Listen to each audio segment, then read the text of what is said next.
ஒவ்வொரு அமாவாசைக்கும் நம்ம பதிவு போடுறோம். இது வந்து மிக முக்கியமான அமாவாசை. இதோட சிறப்பு என்ன? மக்கள் என்ன பண்ணணும்? நல்லா கேட்டீங்க. நிறைய அமாவாசை போட்டிருக்கோமா. இப்போ இது மாகாளய அமாவாசைன்னு பார்த்தீங்கன்னா, ஏன்னா இது எல்லாமே வந்து பார்த்திங்கன்னா இது பரிகாரம் கிடையாது.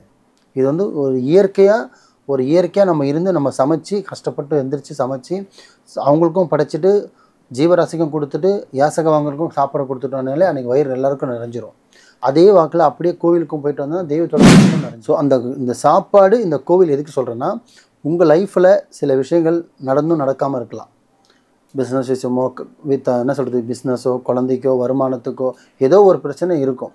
அந்த பிரச்சனையை உங்கள் மனசில் நீயத்தை வச்சு, நீயத்தினா அல்லாஹ் வேண்டுற மாதிரி வேண்டிக்கிட்டு அவங்களுக்கு நினச்சிட்டு மனசில் எப்படி இது வந்து இறைவனுக்காக பண்ணுறதில்ல, உங்கள் முன்னோர்களை வச்சு வேண்டும். இப்போ பாட்டியாக இருந்திருந்தாங்கன்னா அந்த வயசில் எதிர் வீட்டில் ஒரு பாட்டியோ பக்கத்தில் இருந்தாங்கன்னா அவங்களுக்கும் கொடுக்கலாம். ஆனால் சாப்பாடு கூட வறுமை கோட்டில் கஷ்டப்படுறவங்களுக்கு மட்டும்தான் அதை கொடுக்கணும்.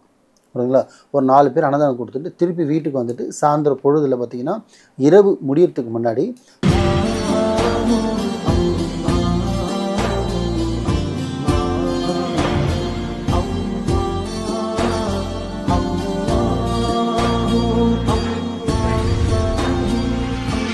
மர்ஜின் நேயர்கள் அனைவருக்கும் அன்பான வணக்கங்கள். புயல் காவாங்கரை ட்ரிபிளம் டவர்ஸ்ல இருக்கக்கூடிய மாலிக் பாய் அவர்களை தான் சந்திக்க வந்திருக்கோம். வணக்கம் பாய். வணக்கம்மா. மக்களுக்காக நிறைய பதிவுகள், நிறைய தகவல்கள் நீங்க சொல்லிட்டு வரீங்க. அந்த வகையில இப்ப வரக்கூடிய அமாவாசை, மாகாளய அமாவாசை புரட்டாசி மாசத்துல வருது. ஒவ்வொரு அமாவாசைக்கும் நம்ம பதிவு போடுறோம். இது வந்து மிக முக்கியமான அமாவாசை. இதோட சிறப்பு என்ன? மக்கள் என்ன பண்ணணும்? நல்லா கேட்டீங்க. நிறைய அமாவாசை போட்டிருக்கோமா. இப்போ இது மாகாளய அமாவாசைன்றது பார்த்தீங்கன்னா, மாகாளய அமாவாசைன்றது ரொம்ப முக்கியமான ஒரு விஷயம். இது பார்த்திங்கன்னா அமாவாசைன்றது பார்த்திங்கன்னா பொதுவாக வீட்டில் இருக்கிற பெண்கள் சராசரி எல்லாருக்குமே தெரியும் அமாவாசை டைமில் என்ன பண்ணணும். அதில் கொஞ்சம் சில விஷயம் மாற்றி பண்ணாங்கன்னா இன்னும் நல்லாயிருக்கும். ஒன்றும் இப்போ நார்மலாக அமாவாசைன்றது பார்த்திங்கன்னா முதல்ல வந்து பார்த்திங்கன்னா வீட்டை 100% சுத்தம் பண்ணணும். வீட்டையை சுத்தம் பண்ணி என்ன சொல்கிறது, வீடை கழுவுறது, பெருக்கிறது, துடைக்கிறது எல்லாமே வீட்டை எவ்வளோ சுத்தம் பண்ண முடியுமோ சுத்தம் பண்ணிவிட்டு அவங்களும் சுத்தமாகிட்டு, ரெண்டாவது ஒன்று என்ன சமைக்கிறாங்களோ அது அவங்க வீட்டில் முன்னோர்கள் அம்மாவோ அப்பாவோ பாட்டியோ தாத்தாவோ முன்னோர்கள் இறந்து போயிருந்து அவங்களோட ஆசை அவங்களுக்கு வேணும், அவங்களோட ஆசீர்வாதம் அவங்களுக்கு வேணும், அவங்கள ரொம்ப நேசித்தவங்க இறந்துருந்தாங்கன்னா 1 வருஷமோ 2 வருஷமோ ஆயிருந்தாலுமே அவங்களுக்காக அந்த படையல் போடலாம்.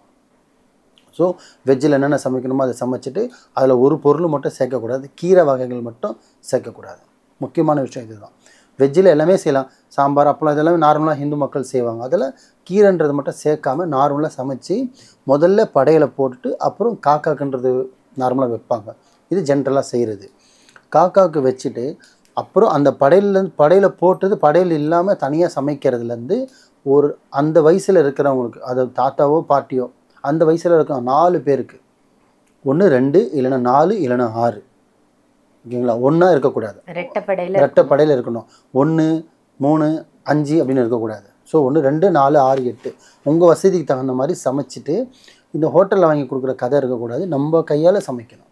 ஏன்னா படையல் போடுறது வந்து நம்ம பார்த்து சமைக்கணும். சமைச்சிட்டு படையலும் போட்டு காக்காக்கு வச்சுட்டு அதே சாப்பாடு வந்து ஒரு 2 பேருக்கோ இல்லை 4 பேருக்கோ உங்கள் வசதிக்கு தகுந்த மாதிரி போயிட்டு உங்கள் அண்ணனுக்கோ தம்பிக்கோ, நம்ம பெரியப்பா இருக்கார், அப்பா வயசு தாத்தா வயசில் அப்பா இருக்காருன்னு கொடுக்கக்கூடாது. வெளியாளுக்கு, இப்படி வெளியில் அந்த யாசகம் கேட்குறவங்க இருக்காங்க இல்லையா, அவங்களுக்கு, இல்லை வயசானவங்களே வீட்டு தெருவில் இருக்காங்க பை, அவங்க சொந்தம் கிடையாது ஆனால் தெரிஞ்சவங்களாக இருந்தால் தாராளமாக கொடுக்கலாம். அந்த தாத்தா இருந்தார், அந்த வயசில் அவர் இருக்காருன்னா மனசில் அவரை நினச்சிக்கிட்டு நீங்கள் அதே மாதிரி அந்த சாப்பாடு கொடுக்கலாம். இப்போ பாட்டியாக இருந்திருந்தாங்கன்னா அந்த வயசில் எதிர் வீட்டில் ஒரு பாட்டியோ பக்கத்தில் இருந்தாங்கன்னா அவங்களுக்கும் கொடுக்கலாம். ஆனால் சாப்பாடு கூட வறுமை கோட்டில் கஷ்டப்படுறவங்களுக்கு மட்டும்தான் அதை கொடுக்கணும். புரியுதுங்களா? ஒரு 4 பேர் அன்னதானம் கொடுத்துட்டு திருப்பி வீட்டுக்கு வந்துட்டு சாயந்தர பொழுதில் பார்த்திங்கன்னா இரவு முடியறதுக்கு முன்னாடி பக்கத்தில் இருக்கிற எல்லாம் எப்படி சொல்லணும்னா ஒரு நல்ல புகழ்பெற்ற ஒரு எவ்வளோ பெரிய கோவிலோ சின்ன கோவிலோ, ஆனால் ஒரு கோவிலுக்கு கம்பல்சரி அமாவாசைக்கு போகணும். எப்படின்னா நைட்டு 12 மணிக்கு முடியறதுக்குள்ளே நீங்கள் கோவில் சன்னிதானத்துக்குள்ளே காலை வச்சுட்டா போகிறோம். அது சிவன் கோயிலோ சரி, முருகர் கோயிலோ அம்மன் கோயில், ஏதோ ஒரு கோவில், ஆனால் கோவிலுக்கு போகணும்.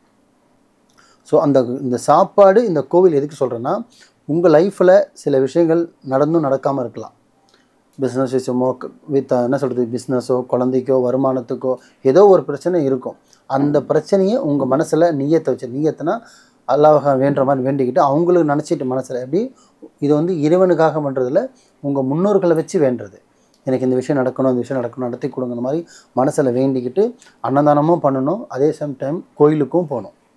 கோயிலுக்கு போயிட்டு வந்து இதை மட்டும் நான் சொன்ன மாதிரி இதை கரெக்டாக இந்த அமாவாசை ஃபாலோ பண்ணாங்கன்னா 100% அடுத்த அமாவாசைக்குள்ளே அவங்க மனசில் வேண்டியிருக்கிறது நடந்தே தீரும். ஏன்னா இது எல்லாமே வந்து பார்த்திங்கன்னா இது பரிகாரம் கிடையாது. இது வந்து ஒரு இயற்கையாக நம்ம இருந்து நம்ம சமைச்சு கஷ்டப்பட்டு எந்திரிச்சு சமைச்சு அவங்களுக்கும் படைச்சிட்டு ஜீவராசிக்கும் கொடுத்துட்டு யாசகவாங்களுக்கும் சாப்பிட கொடுத்துட்டோம்னாலே அன்றைக்கி வயிறு எல்லாருக்கும் நிறைஞ்சிரும். அதே வாக்கில் அப்படியே கோவிலுக்கும் போயிட்டு வந்தால் தெய்வத்தோட மனசும் நிறைஞ்சிரும். ஸோ அப்போது உங்களோட விஷயம் 100% நடக்கும். ஆனால் நல்ல எண்ணத்தோடு எல்லாமே செய்யணும், நல்ல எண்ணத்தோட மனசு வேணும். உங்களுக்கான தனிப்பட்ட நபருக்கு மனுஷனுக்கு என்ன வேணுமோ அதை நீங்கள் வேண்டிக்கலாம். ஸோ இன்னொருத்தனை கெடுக்கணும் இன்னொருத்தனை அழிக்கணும்னு சொல்லி வேண்டிங்கன்னா எந்த விஷயமும் நடக்காது. நான் முன்னேறணும், நான் பிஸ்னஸ் பண்ணணும், வருமானம் ஆகணும், கல்யாணம் ஆகணும், ஃபாரின் போகணும், எனக்கு சொத்து முடியாமல் இருக்குது, இந்த மாதிரி உங்களோட பிரச்சனைகள் எதுவாக இருந்தாலுமே இந்த அமாவாசைக்கு கோவிலுக்கு போகும்போது மனசார வேண்டிக்கங்க. 200% நடக்கும். நம்பிக்கையோடு பண்ணுங்கள், நல்லதே நினைங்க, நல்லதே செய்யுங்க. ரொம்ப சிறப்பாக சொன்னீங்க பாய். ஒவ்வொரு அமாவாசைக்கும் ஒரு அற்புத தகவல் சொல்லுவீங்க. இந்த மாகாளய அமாவாசைக்கும் என்ன படையல் போடணும், எப்படி போடுறது, முன்னோர்கள் வழிபாடு எப்படி பண்ணுறது அப்படின்னு பொதுமக்களுக்கு நல்ல ஒரு விஷயமா நல்ல கருத்தை சொல்லியிருக்கீங்க. நன்றி பாய். நன்றிம்மா.